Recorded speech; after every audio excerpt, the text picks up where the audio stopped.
They are the undead, stalking the earth under cover of darkness, preying upon the living to quench their insatiable thirst for blood. Immortal yet cursed, seductive yet deadly, vampires have haunted our nightmares for centuries. While the topic is simply too vast to cover in one short video due to the innumerable versions of this iconic bloodsucker throughout the ages, we'll do our best to provide you with a solid overview of the vampire's origins, history, and domination of literature, films, TV and games. What exactly are these creatures of the night? Vampires are powerful undead who feed on the blood of the living to maintain their immortal existence. Traditionally, they can only move around at night and are repelled by crucifixes, holy water, and garlic. They cast no reflection and leave no shadow. In myths and legends, the only surefire way to kill a vampire is by driving a wooden stake through its heart or exposing it to sunlight. Vampires represent a fascinating dichotomy in folklore and fiction. On one hand, they are terrifying monsters, parasitic killers who drain the lifeblood from innocent victims to satisfy their own gruesome hunger.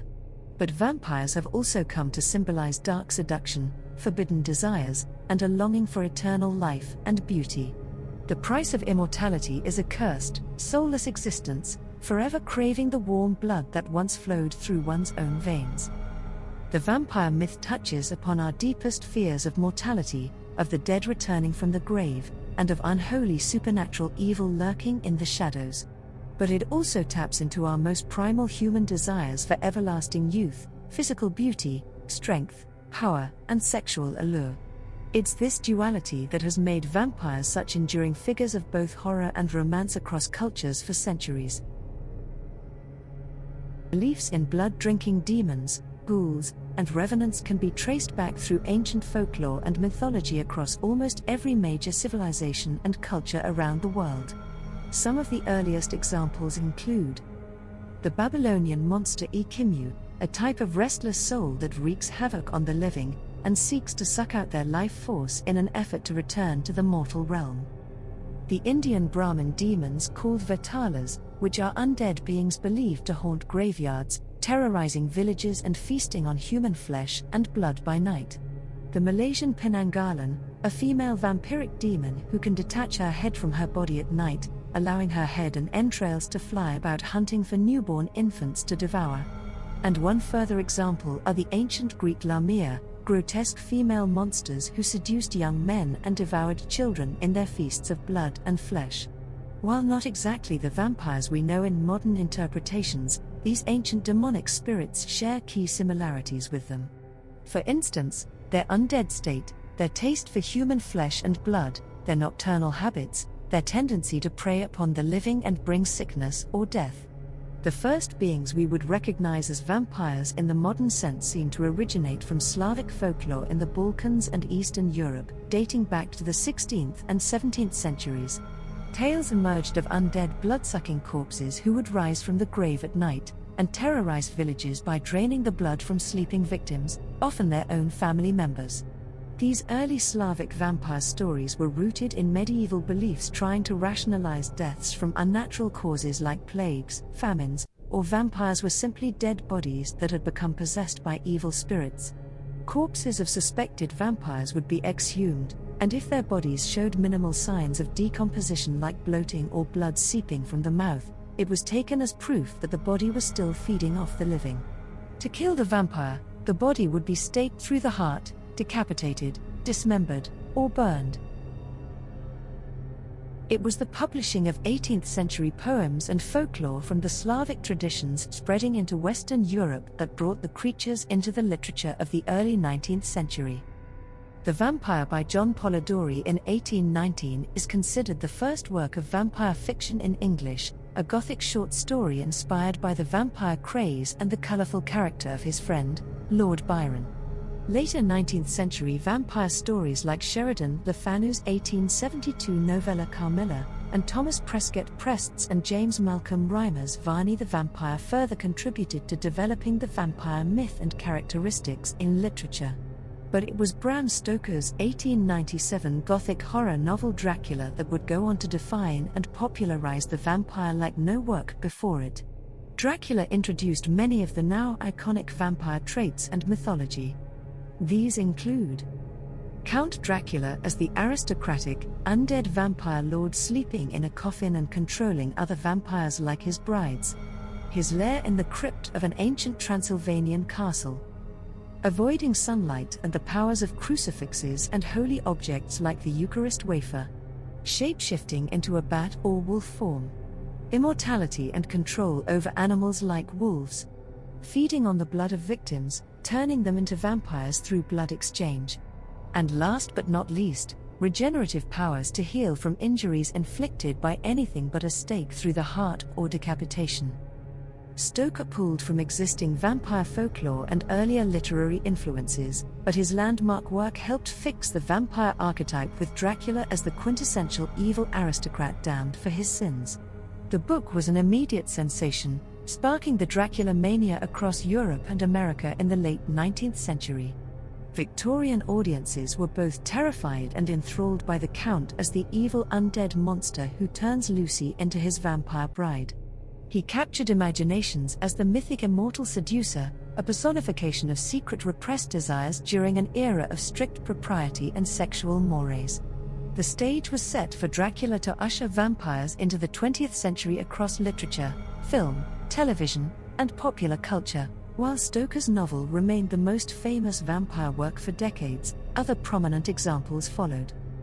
Richard Matheson's 1954 novel, I Am Legend, features a lone human survivor waging war against a plague of undead vampire creatures who have overtaken society.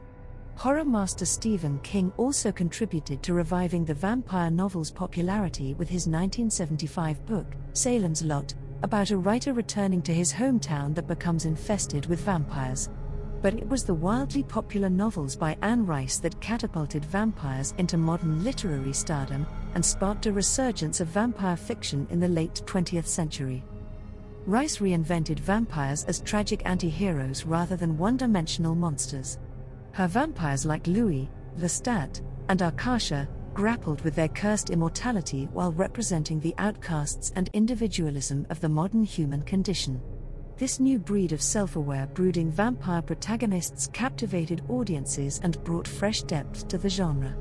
Other major vampire novel works since the 90s include the Strain trilogy by Guillermo del Toro and Chuck Hogan, the Black Dagger Brotherhood series by J.R. Ward, and the Southern Vampire Mysteries by Charlaine Harris, later adapted into the True Blood TV series.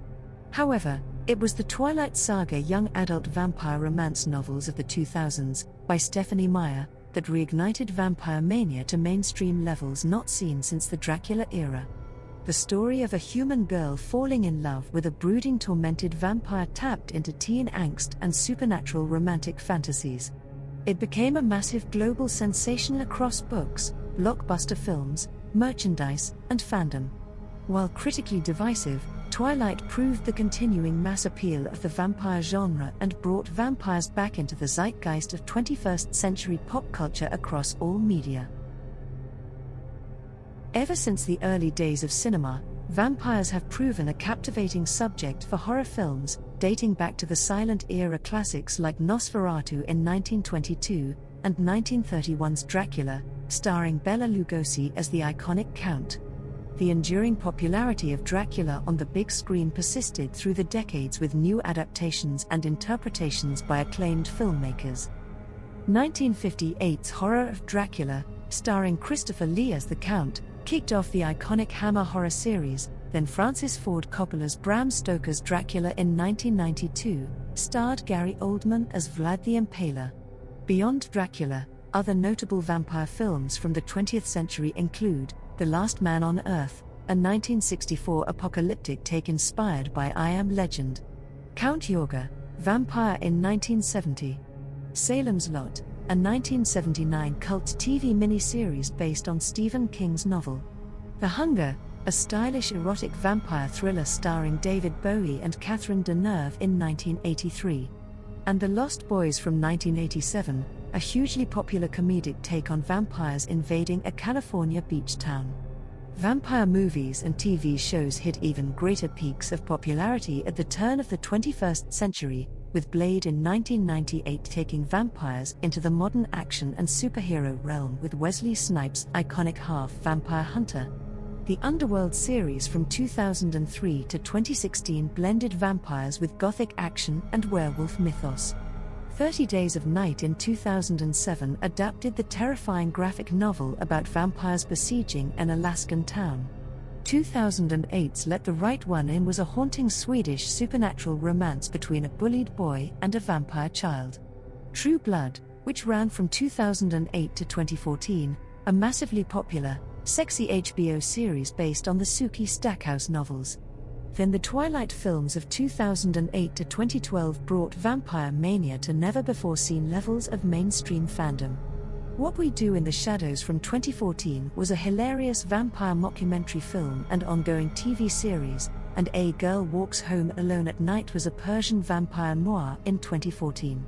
This era also saw dynamic new interpretations of classical vampire stories, such as Netflix and the BBC's Dracula miniseries of 2020, and two Salem's Lot-related TV series, one a reboot of the 1970s version that aired in 2004, and the other being Chapel Waite, a 2021 prequel set in the 1850s and starring Adrian Brody. Despite being around for centuries, the vampire craze shows no signs of slowing in the 21st century across film, TV, literature and other media. The undead have proven to be immortal in our fascination with them. Video games have also become a fertile medium to explore vampire legends. Notable examples include Castlevania, a long-running series centered on defeating Dracula and his minions. Legacy of Kain, an acclaimed action series depicting a vampire's journey to defy fate. The Elder Scrolls series and numerous other action RPGs, including even the Fallout series, feature vampire plotlines and the ability to play the game as a vampire character. And Vampire the Masquerade, Bloodlines, based on the hit tabletop RPG. In comic books you'll find notable vampire stories like 30 Days of Night by Steve Niles, American Vampire by Scott Snyder, and Marvel's Blade series. Although they appear in many pen and paper RPGs, perhaps the most iconic is the aforementioned Vampire, the Masquerade from 1991. The landmark RPG system spawned books, video games, and a cult following exploring vampire society and clan lore. Vampires have also made their mark across many musical genres, from rock to pop to metal and more. They've been the subject of songs, concept albums, and eye-catching music videos tapping into the gothic allure and dark romance of the vampire mythos. The iconic vampire song has to be the massively influential 1979 goth rock classic, Bela Lugosi's Dead, by Bauhaus. Indeed, the whole goth genre can be characterized by vampire style and imagery. Many other pop and rock artists, including the likes of Judas Priest, Jim Steinman, Bonnie Tyler, Wasp, and Cradle of Filth, to name but a few, have featured vampire themes in their songs and lyrics. Even in the worlds of fashion and beauty, the mystique of vampires has long held influence on makeup and lifestyle aesthetics from high couture to subcultures. Vampiric glamorotica channels the alluring dark seductress motif through gothic/fetish fashion. Vampira, the 1950s TV horror host's look set the template for vampy high-fashion glamour. And worldwide, gothic and vampire subcultures embrace the signature black clothes and pallid makeup, even going as far as wearing fang dentures. So whether embodying the dark seductress or the undead gothic ghoul, vampires continue leaving an indelible mark on how we see beauty, fashion, and style through their magnetic, iniquitous appeal. From folklore to modern storytelling across multiple media, vampires have persisted as one of the most fascinating, seductive, and terrifying supernatural figures. Their paradoxical representation of both human dread and desire, death and immortality, monstrosity and tragic romance, has allowed them to be endlessly reinterpreted and reimagined in each era. While versions may evolve, the core of the vampire myth remains a potent, universal metaphor. Vampires symbolize the eternal struggle between the ravenous darker impulses of human nature and our nobler selves. They warn of the dangers of embracing the animalistic, parasitic urges to prey upon others for our own indulgence if taken to immortal extremes. And yet there is also power and wish-fulfillment fantasy embodied in vampires as the ultimate rebel anti-hero, forever defying death, shunning societal norms and conventions, and achieving eternal life, youth, superhuman strength, hypnotic seduction, and freedom from mortal limits. So we are simultaneously terrified of the vampire but also envious of it. It is this duality that makes the vampire narrative continually compelling across generations. The creatures remain both immortal and undying in our imagination as we continuously explore and dissect the complex psychology and themes they represent. Perhaps we as the audience also crave being seduced by the darkness, to vicariously experience the transgressive thrills and temptations of that shadow world just beyond the veil of the rational daylight reality in which we exist. For now, those unholy persistent cravings for the forbidden, the erotic, the unknown, the eternal, keep drawing us back to the cold embrace of the vampire. And so the legacy of the undead endures on into the future, haunting our dreams while satiating those secret hungers that perhaps all mortals share.